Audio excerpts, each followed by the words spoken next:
बिस्मिल्लाहिर्रहमानिर्रहीम अस्सलाम वालेकुम। आज हम first year math chapter 2 exercise 2.2 question number 6 solve करेंगे, जिसमें कहा गया यूज द वेन डायग्राम्स को इस्तेमाल करते हुए टू वेरीफाई तस्दीक करें द फॉलोइंग दरअसल की। तो हमें ये दरअसल 2 पार्ट्स दिए गए हैं जिनका हमने वेरीफाई करना, जिनकी हमने तस्दीक करनी है वेन डायग्राम की मदद से। पहला पार्ट है जी a माइनस बी, जो कि इक्वल होता है a इंटरसेक्शन b कम्प्लीमेंट। दूसरा है जी a माइनस बी का होल कम्प्लीमेंट और साथ ही इंटरसेक्शन है b के साथ, तो उन्होंने कहा जी वो वापस b ही बनेगा। तो हम इनको वेरीफाई करते हैं। सबसे पहले हम फर्स्ट पार्ट लेते हैं जिसमें कहा गया a माइनस बी इक्वल होता है a इंटरसेक्शन बी कम्प्लीमेंट के। तो हम फर्ज कर लेते हैं let A B are overlapping sets. Then हम फर्ज कर लेते हैं कि ए और बी जो है वो दोनों ओवरलैपिंग सेट हैं, तब के लिए वेन डायग्राम ड्रॉ करते हैं जी। तो हमने दोनों के लिए वेन डायग्राम्स ड्रॉ कर दी हैं। जो पहली है वो लेफ्ट हैंड साइड के लिए है, जो दूसरी है वो राइट हैंड साइड के लिए है। लेफ्ट हैंड साइड में हमने निकाला है ए माइनस बी, मीन के यू सेट के अंदर हमने ए में से बी को माइनस किया है, तो बी को हमने खाली छोड़ दिया है क्योंकि बी निकल चुका है। और ए का वो एरिया जो ओवरलैप नहीं कर रहा बी के साथ, ओवरलैपिंग एरिया को हमने छोड़ दिया है। जो एरिया ओवरलैप नहीं कर रहा उसको हमने वर्टिकल लाइन से शेड कर दिया, मीन कि वो हमारा आंसर है। और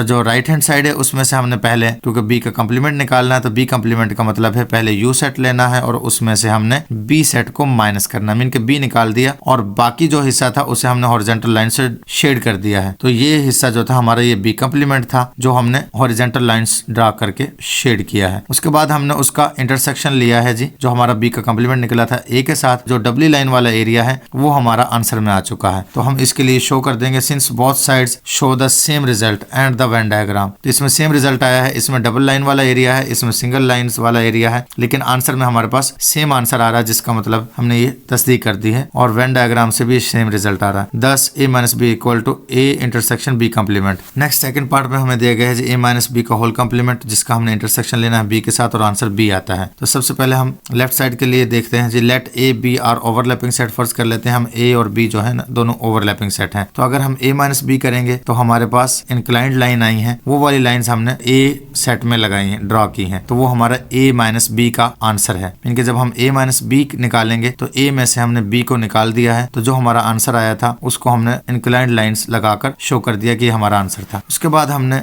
a माइनस बी का जो आंसर था उसको कम्प्लीमेंट निकाला, मीन को उसको u में से माइनस कर दिया है। तो ये जो हमारा आंसर था इंक्लाइंड लाइंस वाला, ये निकल चुका है। बाकी लाइंस को हमने हॉरिजॉन्टल लाइंस ड्रा करके शो कर दिया है, जो कि हमारा a माइनस बी का होल कम्प्लीमेंट था। उसके बाद हमने उसका इंटरसेक्शन ले लिया है बी के साथ। तो बी सेट हमारा ऑलरेडी खाली था, तो हमने उसमें वर्टिकल लाइंस ड्रॉ कर ली हैं। हॉरिजॉन्टल लाइंस हमारी यू की ऑलरेडी थी, मीन के ए माइनस बी का जो कम्प्लीमेंट था उसकी लगी हुई थी। तो उस तरह से हमारे पास ये ओवरलैपिंग एरिया आ गया है। ये हमारा आंसर है लेफ्ट हैंड साइड का। तो उम्मीद है आपको ये समझ आ चुका होगा। उन्होंने कहा था जी बी के इक्वल आएगा, तो बी सेट ऑलरेडी ये आ चुका है पूरा का पूरा लेफ्ट हैंड साइड में, तो ये हमारा साबित हो चुका है। दस हम कह सकते हैं कि ए माइनस बी का होल कम्प्लीमेंट इंटरसेक्शन बी जो है वो इक्वल होता है वापस बी के। तो ये हमारा आज क्वेश्चन नंबर 6 भी हो चुका है। उम्मीद है आपको समझ आ चुका होगा। मिलते हैं नेक्स्ट वीडियो में, तब तक के लिए अल्लाह हाफिज।